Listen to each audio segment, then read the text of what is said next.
শুধু আজকের জন্য 13ই ডিসেম্বর এনের মেম্বার হওয়া।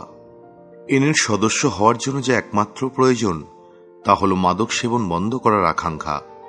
বেসিক টেক্সট, পৃষ্ঠা নাম্বার 9।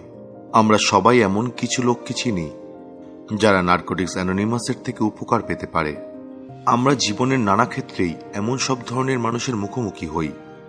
পরিবারের সদস্য, পুরনো বন্ধু বা সহকর্মী, যারা তাদের জীবনেই রিকভারির কার্যক্রমকে সত্যিই কাজে লাগাতে পারত। কিন্তু দুঃখের কথা এই যে যাদের এই প্রোগ্রাম দরকার তারা সবসময় আমাদের মিটিং রুমে এসে পৌঁছাতে পারে না। এনে প্রচার নয়, আকর্ষণ করার প্রোগ্রাম। আমরা তখনই সদস্য হতে পারি যখন আমরা নিজে সেটা বলি বা স্বীকার করি। যদি তাদের ইচ্ছা হয় তাহলে আমরা বন্ধুদের বা প্রিয়জনদের মিটিংয়ে নিয়ে আসতে পারি।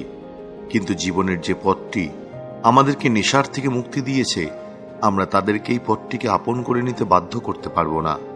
নার্কোটিক্স অ্যানোনিমাসের মেম্বার হওয়াটা খুবই ব্যক্তিগত একটা সিদ্ধান্ত।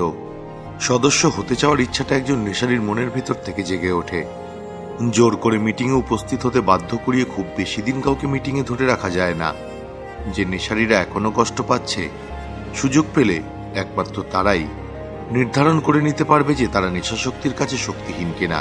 আমরা শুধু বার্তাটাই পৌঁছে দিতে পারি, কিন্তু আমরা নেশারীকে বহন করে রিকভারি পাইয়ে দিতে পারি না। শুধু আজকের জন্য নার্কোটিক্স অ্যানোনিমাসের মেম্বার হব বলে আমি যে সিদ্ধান্ত নিয়েছিলাম তার জন্য আমি কৃতজ্ঞ।